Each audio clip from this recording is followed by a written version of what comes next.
Hey everyone, Elizabeth here. The Last Laugh delivers stories that leave you speechless. If you're here for it, hit subscribe and let's go. The Christmas centerpiece was a poinsettia my mother had bought with money I'd transferred to her account 11 days earlier. I noticed it the moment I walked through the door. A deep, theatrical red, sitting in the middle of the dining table like a prop in someone else's production of Family Happiness. I set my coat on the rack, straightened my blazer and reminded myself why I was here. I had a folder in my bag. I had a forensic accountant parked 2 blocks away in a rental car, waiting for my text.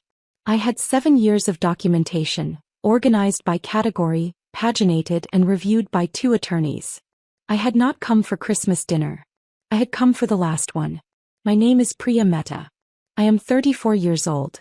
I run a financial technology consulting firm called Meridian Strategy Group, which I built from a single client contract into a company with a current annual revenue of $8.3 million and a valuation that, as of last quarter, sits just above $47 million. I have 14 full-time employees, 3 long-term clients who collectively account for 70% of our revenue, and a waiting list of prospective clients my operations director manages on a rotating basis. My family believes I work in finance. They say it the way people say someone works in government. Vaguely respectable, not particularly interesting, probably not as impressive as it sounds. They have never asked a single follow-up question. For 7 years I let that be enough. I need to tell you about the years before the folder, because this story doesn't make sense without them. I grew up in a household that had a very clear hierarchy and I was not at the top of it. My sister Divya was 3 years older, prettier in the way our extended family noticed and commented on, louder in the way that fills rooms and gets remembered. She was the one who cried beautifully at family events and made our mother feel needed. She was the one our father introduced first at parties. She was, in the language our family used without ever quite saying it, the daughter who mattered. I was the quiet one. The one who read too much. The one who asked questions at the dinner table that made my father uncomfortable. Questions about money, about interest rates, about why we were always almost but not quite financially stable when both my parents had professional salaries. I was told repeatedly and in several creative formulations that I thought too much about things that weren't my business. When I was 16, I discovered that my father had taken a second mortgage on our home without telling my mother. I found the document while looking for a school form in the filing cabinet. I told my mother. My mother told my father. My father told everyone that I had been snooping, that I was disrespectful, that I had no understanding of adult decisions. The incident became the story of my nosiness, not the story of the second mortgage. That was the first time I understood that in my family, the messenger was always the problem. I graduated high school with a scholarship to study mathematics and economics at a university 4 hours from home. My parents attended the ceremony. My father shook my hand. My mother cried, but not the beautiful way she cried for Divya. More the exhausted way, the way that communicated that my leaving was one more thing she had to manage. I didn't come home for the first Thanksgiving. I told them I had a research project. The truth was that I'd taken on a part-time bookkeeping contract with a small firm near campus, and the work was interesting enough that I didn't want to stop. The partners noticed my instincts. By my junior year I was doing more analytical work than their full-time junior associate. By graduation I had 3 reference letters and a paying client of my own. I came home for Christmas that year. I was 22. That was the Christmas my mother announced that Divya, who had not finished her degree and was working at a boutique that was barely covering her rent, needed help. Real help. And since I was the one with the good job coming, the one who hadn't cost them as much, it would make sense, wouldn't it, for me to help? I said yes. Because I was 22 and I still believed that saying yes to family meant something. What followed was not a slow decline into exploitation. It was immediate, efficient, and entirely without shame. Within 3 months of my first real salary, my mother had established what she called the family account, a joint account she'd opened in both our names, which I later discovered had been done with my information and a signature that was not mine. I found out when the bank sent me a welcome letter.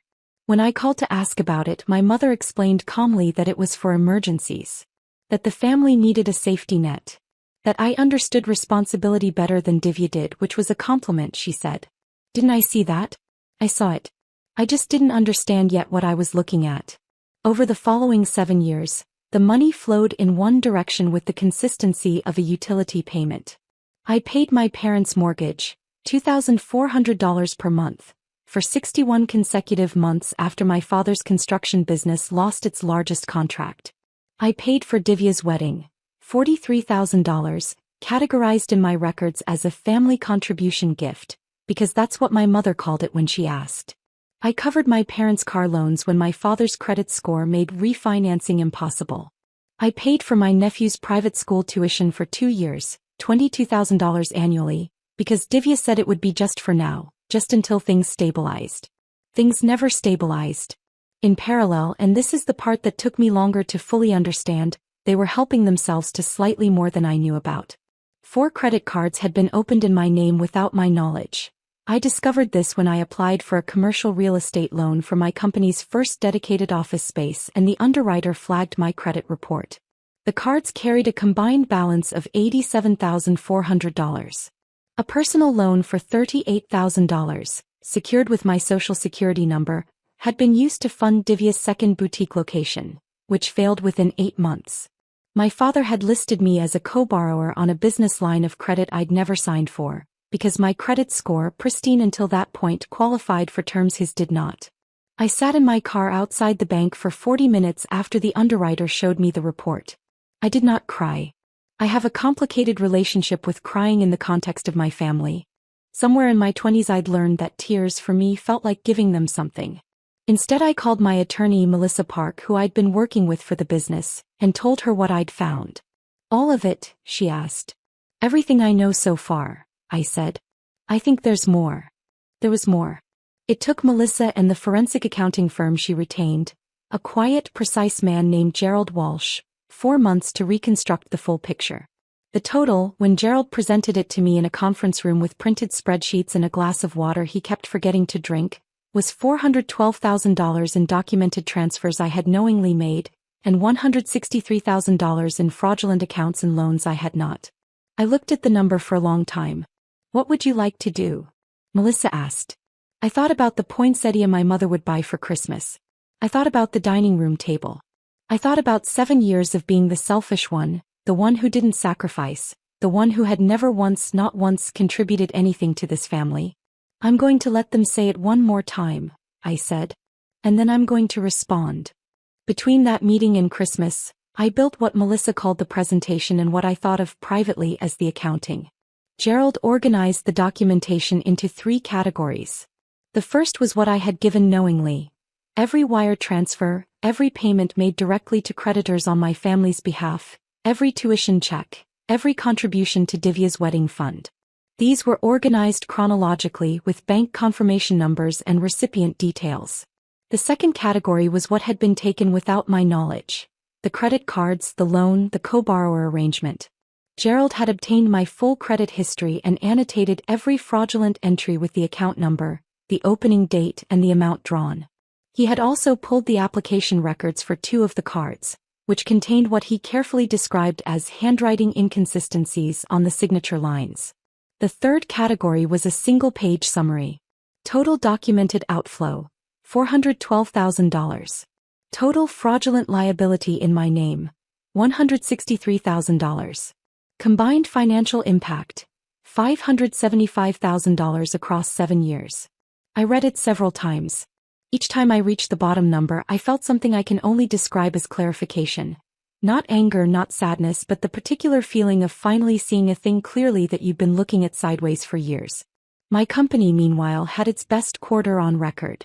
We closed a 3-year contract with a regional bank that added $2.1 million in guaranteed annual revenue. My operations director, a calm and brilliant woman named Sandra Chin, had managed the transition flawlessly while I was dealing with what she knew only as a family situation. My 2 closest friends, James, who I'd met at university and who now ran his own design studio, and Farrick, my neighbor who had somehow become my most reliable sounding board, both knew more of the truth and had been, in their different ways, furious on my behalf for months. "You're really going to wait until Christmas?" Farrick had asked, sitting at my kitchen counter with a cup of tea 3 weeks before. "The timing matters," I said. "The timing matters," he repeated, not quite a question. "You've been paying their mortgage for 5 years and you want the timing to be right." 61 months, I said. "And yes." He looked at me for a moment. "You're terrifying," he said, but he was almost smiling when he said it. I arrived at my parents' house at 4:30 on Christmas Day. My mother had cooked extensively, which she always did for holidays. It was one of the genuinely true things about her, that she loved to feed people, that the kitchen was where she felt most herself. I noticed this every time, the disconnect between the woman who cooked for 6 hours and the woman who would spend dinner cataloging my failures. Both were real. I had stopped trying to reconcile them years ago. Divya was already there with her husband Rohit and their 2 children. Rohit was a decent man who had the particular quality of pretending not to notice things he absolutely noticed. The children, 7 and 5, ran to me when I came in, which was one of the genuine pleasures of these visits. They had not yet learned how to rank people. Dinner was served at 6. The food was extraordinary as always. My mother had made lamb and 3 vegetable dishes and a rice that had taken most of the afternoon. We talked about the children's school, about a cousin's upcoming engagement, about a neighbor who had recently renovated their kitchen in a way my mother found excessive. I ate. I listened. I waited. It came, as it always did, from nowhere, from the particular silence that follows a comfortable lull, when someone decides to fill it with something that has been sitting in them. "I was speaking with Aunt Mina last week," my mother said, setting down her fork with a precision that I recognized as a tell. "She was asking about you, what you're doing, whether you've been helpful to the family." I looked up. I didn't know what to tell her, my mother continued. "Because honestly, Priya, what do I say?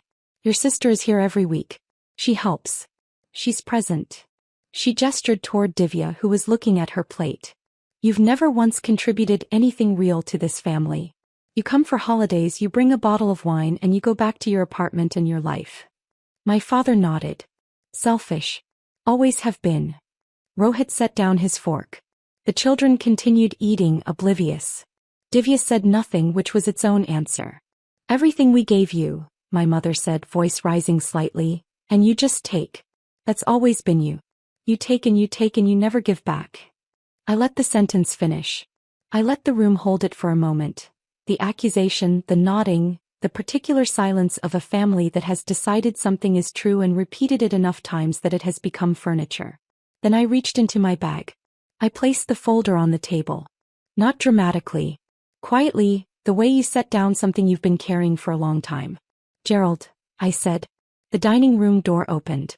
Gerald Walsh entered, carrying his own portfolio, wearing the expression of a man who has delivered difficult financial information in many different rooms and has made peace with it. He was 61, wore round glasses and looked like someone's accountant, which was what he was. "Who is this?" my father said. "This is Gerald Walsh," I said. "He's a forensic accountant. He's been reviewing our family's finances for the past 4 months." My mother looked at Gerald. She looked at the folder. She looked at me. "Priya." "Gerald," I said, "would you like to begin?" Gerald opened his portfolio and placed 3 printed sheets on the table. One in front of my father, one near my mother, one in the center for general reference. He was efficient and unapologetic in the way that people who work with numbers tend to be. "Over the past 7 years," Gerald said in the measured tone he'd used in my conference room, "your daughter Priya has made documented financial transfers to this family totaling $412,000. This includes $146,400 in mortgage payments on this property, $43,000 toward Divya's wedding expenses, $44,000 in private school tuition for your grandson, $31,200 in vehicle loan payments, and various additional transfers for utilities, medical bills, and emergency funds." He paused. "These are all documented with bank confirmation numbers. I'm happy to go through them line by line." The room was very quiet. My mother's hand was on the table, and I watched her fingers press flat against the surface, as if she needed to feel something solid. "The second area," Gerald continued, turning a page, "involves accounts and financial instruments opened in Priya's name without her knowledge or documented consent." He slid a second sheet across the table. 4 credit cards, combined current balance of $87,400. A personal loan of $38,000. A co-borrower arrangement on a business line of credit totaling $37,600. The combined fraudulent liability in Priya's name is $163,000. Divya's head came up. Her face had gone through several expressions in rapid succession and had landed on something that was trying very hard to look like confusion but was actually something else entirely. We needed, my father started. On 2 of the credit card applications, Gerald said, the signature on file does not match your daughter's documented signature. I have a handwriting analysis report if that becomes relevant. My father stopped talking. I had not said a word since I introduced Gerald. I found sitting at that table with my mother's lamb getting cold on my plate and Gerald's spreadsheets laid out like an audit, that I didn't need to. The numbers said everything I had spent 7 years failing to make anyone hear. The total financial impact to Priya, Gerald said, capping his pen, between documented voluntary transfers and fraudulent liability in her name, is $575,000. He closed his portfolio. He looked at me. I looked at my mother. She was not the woman who had cooked for 6 hours. She was not the woman who was proud of Divya's sacrifice or disappointed in my selfishness. She was just a woman sitting in a chair looking at a piece of paper, understanding that the version of the story she had been telling was not the only version, and that the other version had receipts. The mortgage, I said. It was the first thing I'd said since Gerald's name. I've been paying it for 61 months. As of January 1st, that payment stops. I looked at my father. The car loan ends too. I'll be notifying the lenders that I'm withdrawing as guarantor. Your attorney can advise you on what that means for the terms. I looked at Divya. The school account for the kids. I'll honor December's payment because it's already processed. After that, it's done. Divya looked at me. Priya, you can't. The credit cards and the loan, I said, and my voice was steady the way Gerald's was steady, the way you get when a number is just a number and not a feeling anymore. I've already filed the necessary reports. My attorney has submitted documentation to the relevant institutions. Whether that goes further is something I haven't decided yet. I paused. I want to be clear that I haven't decided. But the documentation exists. Gerald's report exists. The handwriting analysis exists. You would do that to your own family, my mother said. Her voice was very quiet. I looked at her for a moment.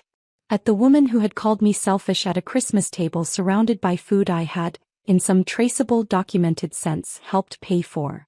You announce to this family tonight, I said, that I have never once contributed anything. That I take and never give. Kept my voice level.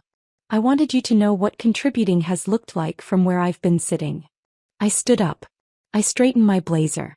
I said goodbye to Rohit, who nodded with the look of a man who had suspected something for a long time and was only now understanding the shape of it. I kissed both children on the top of their heads because they were 7 and 5 and none of this was theirs. I picked up my bag. I left the folder on the table. I walked out of the house into the cold December air and stood on the front step for a moment, breathing. The street was quiet. Someone down the block had Christmas lights that blinked in a slow, patient rhythm. I texted Farak. Done. His reply came in 11 seconds. Coming over. I'm bringing the good tea. The practical consequences unfolded over the following weeks with the orderly efficiency of things that have been a long time coming. My parents' mortgage lender was notified in the first week of January that I was withdrawing from the informal payment arrangement. Because my name was not on the mortgage, that had been in my father's name only, there was no legal mechanism for me to be compelled to continue. The payment for January was the last one I made. By February, my parents received a formal notice about their account status. The business line of credit on which my father had listed me as co-borrower without my documented consent was the subject of a formal dispute filed by Melissa. The lender, presented with Gerald's handwriting analysis and my documented timeline, moved quickly. The co-borrower status was removed. The full balance became my father's alone. His attorney called Melissa twice in the first week. Melissa responded to both calls with the same document, Gerald's report. The credit cards took slightly longer but resolved in the same direction. 3 of the 4 issuers removed the accounts from my credit report upon receiving the dispute documentation. The 4th is still in process, but the balance has been frozen pending review. My credit score, which had been damaged by the fraudulent accounts, began recovering. The commercial real estate loan for my office space, the one that had started all of this, the underwriter who had handed me a credit report I hadn't expected, was approved in February at terms I would not have qualified for 6 months earlier.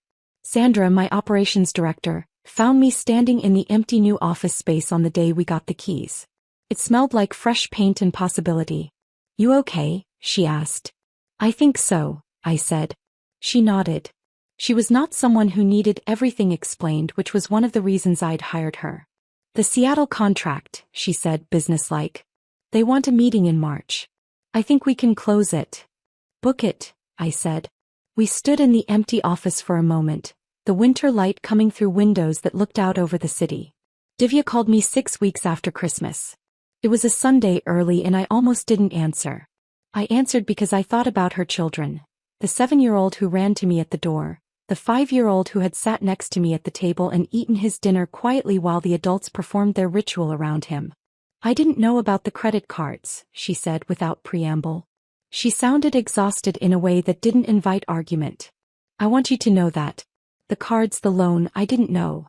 I thought about whether I believed her. "I'm still thinking about it." "Hey," I said. "Mom is." She stopped. "It's hard at home right now." "I know," I said. Another silence. Then, "I know I let things happen." "That I didn't." She stopped again. "I'm not asking you to fix anything. I just wanted to say I know." It was not an apology. It was something smaller and more complicated than an apology. The particular communication of someone who has started to understand something and doesn't yet have the language for it. "I'm glad you called," I said. And I was. Imperfectly, incompletely, in the complicated way of things that are true and also not enough. I was glad. We didn't speak for long. When I hung up, I sat with my coffee and looked out the window at the Sunday street, and I felt something I hadn't expected to feel, which was grief. Not for the money. Not for the fraud. For the version of the family that had never quite existed. The one where my mother's cooking and my father's occasional warmth and Divya's complicated sisterhood had added up to something I could count on. I had spent 7 years funding that version. Building a financial scaffold underneath it, trying to hold it up through sheer persistence. It had not been holdable. That was the thing I carried out of the house on Christmas night that no spreadsheet would ever capture. James, my old university friend, took me to dinner the weekend after Divya's call. He is the kind of person who asks the right question and then waits for the actual answer. "Are you relieved?" he asked. I thought about it seriously, the way his questions always deserve. "Parts of me are," I said. "The part that's been keeping the accounting is relieved. The part that kept showing up for Christmas anyway." I paused. "That part is just sad." He nodded. He didn't try to fix it, which was exactly right. By spring, Meridian Strategy Group had moved into the new office, closed the Seattle contract, and hired 2 additional analysts. Sandra had implemented a project management system that had reduced our administrative overhead by 22%. I had spoken at an industry conference in March, my first public speaking engagement of any scale, and had been surprised to find I was good at it, that the clarity I'd developed sitting across from Gerald Walsh, looking at numbers that told a true story, translated into something useful when I stood at a podium. My father called once in April. He said very little of substance. He asked how I was. He said after a long pause that things were difficult. He did not apologize, but there was something in his voice that I recognized as the closest he knew how to come to it. A kind of heaviness, a flattening of the usual certainty. I told him I was well. I asked about his health. We spoke for 8 minutes and then, by mutual unspoken agreement, we stopped. I don't know what comes next with my family. That's the honest answer. Melissa has advised me that the legal exposure, the fraudulent accounts, the forged signatures, gives me options I haven't exercised. I haven't decided yet. Gerald's report is filed. The documentation exists. What I do with it will depend on things I can't fully predict, including whether the people involved are capable of understanding what they did in a way that is genuine rather than strategic. I keep that door open. Not out of sentimentality. Out of a belief, which I hold carefully and without much certainty, that people can sometimes learn things they should have known already. That understanding can arrive late and still be understanding. But I don't fund hope anymore. I learned slowly and expensively that funding is not the same as building. That paying for something is not the same as it being yours. That you can transfer $412,000 into the life of a family that loves you conditionally and come out of it with your credit damaged and a folder full of evidence and a very clear view of who was actually at the table all along. I built something real. I built it without anyone in that dining room knowing I was building it, which meant I built it for myself on my own terms, with the clarity that comes from not needing permission. That, more than the company valuation or the new office or the Seattle contract, is what I walked out of that house carrying. The poinsettia, I found out later, had cost $34. I know this because the receipt was in the family account statement Gerald reviewed. My mother had charged it to the account she'd opened in my name. The one I didn't know about. I'm almost grateful for that detail. It is such a perfectly complete picture that it requires nothing added to it, no explanation, no annotation. It is just the truth, documented, sitting in a folder on a Christmas dinner table while a forensic accountant caps his pen and a family tries to understand what 7 years of silence has been, all this time quietly saying,